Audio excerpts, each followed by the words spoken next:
On a rainy night, Litha found herself alone. A sudden message from John shattered the quiet. What do you want, John? Is this really necessary now?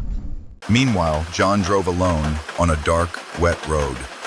Anxious, he awaited Litha's reply. The phone rang. Litha answered, hearing only John's strained breathing, the rain, and distant car noise.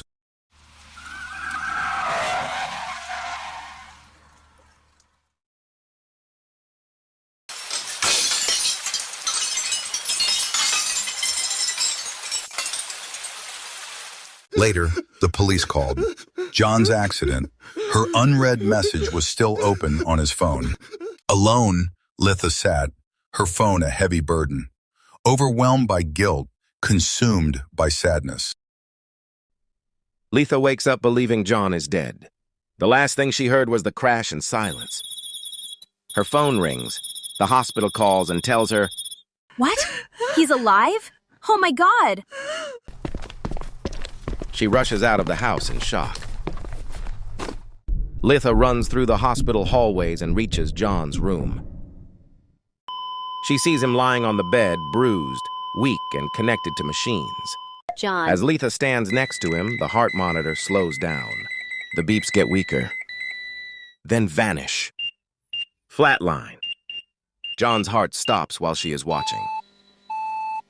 Litha grabs John's hand and screams his name. Doctors rush in, but she refuses to let John! go. No! Wake up, please! She begs him to wake up. Each time, the monitor gives one heartbeat. This becomes a powerful moment. Don't leave me, Her voice pulls John! him back from the Please! edge. It shows their John. deep emotional and John. maybe spiritual John. connection. On the third call of his name, the monitor suddenly comes back to life. Litha drops to her knees, overwhelmed as John's heartbeat returns stronger with each beep. The hours after John woke up felt unreal, like a dream stitched together. Doctors buzzed around him, machines hummed steady rhythms, and nurses whispered. Nurses whispered in disbelief, but all Litha could hear was the echo of that moment, the moment he came back to life. When she finally left the hospital, the sky outside looked pale, as if the world itself was still recovering from the night before. Her steps were slow, her heart was loud.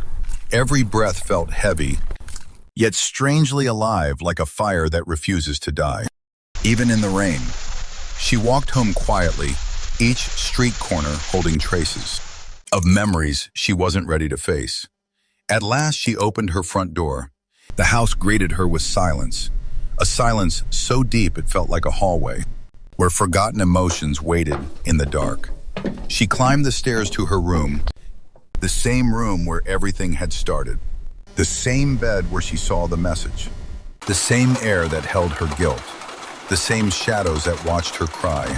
She stepped inside and closed the door. For a moment, she stood still, listening to nothing but her own breathing. Her room looked untouched, but she felt different, like someone who walked into a war zone and came out carrying invisible scars. Then, something inside her cracked open. She sat on her bed, her hands shaking, and her voice rose softly. Then stronger, she began to sing.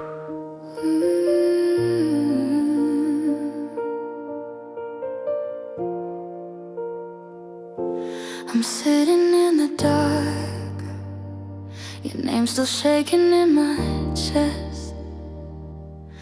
I didn't know how close I came to losing you for good that night.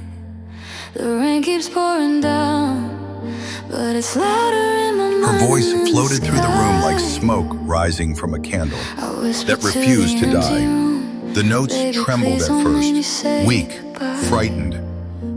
But with each breath, the song grew, lifting the weight she had carried. She had carried for days. It was not a song she planned. It was a song pulled from the deepest part of her soul. A song of fear, guilt, love, and relief, all mixed together, like raindrops falling into the ocean. Her voice rose, cracked, broke, healed, and rose again. The walls, the floor, the air, everything around her felt like it was listening. The melody drifted like a wounded bird, trying to fly again. Some parts sounded like a goodbye, some parts sounded like a prayer, and some parts sounded like she was singing to John, even from miles away. But the narrator's voice cuts gently through the scene. Sometimes we cry, sometimes we scream, and sometimes we sing, because singing is the only way the heart can tell the truth. Litha kept singing, unaware that at that same moment, miles away in his hospital bed, John stirred. His fingers moved, his eyes shifted, and he whispered into the darkness. Litha, I hear you.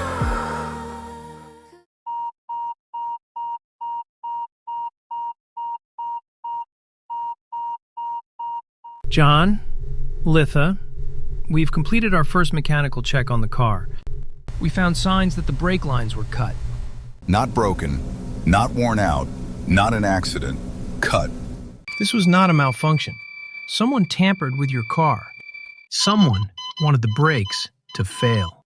A shadow in his garage, a tool in a hand, a face he trusted once. John, do you have any idea who would want to hurt you? John?